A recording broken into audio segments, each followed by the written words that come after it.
Неповторимый лирический баритон и всеми любимые патриотические композиции.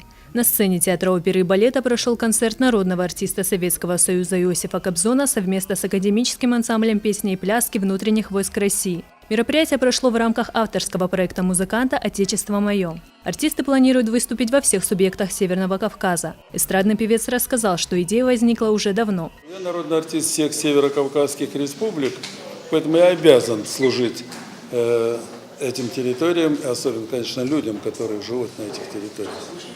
Вот. Поэтому я неоднократно говорил Министерству культуры, чтобы они помогли осуществить эту идею. Ну и вот осуществили эту поездку.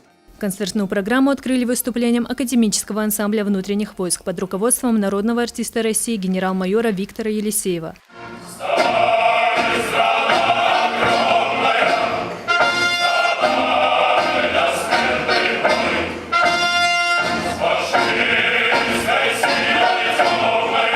Артисты исполнили патриотические, музыкальные и танцевальные композиции. В программу концерта Иосиф Кобзон также включил реквием, посвященный жертвам Бесланской трагедии. Он рассказал, что побывал в городе Ангелов, а также посетил могилу своей давней подруги Долорес Белоуновой.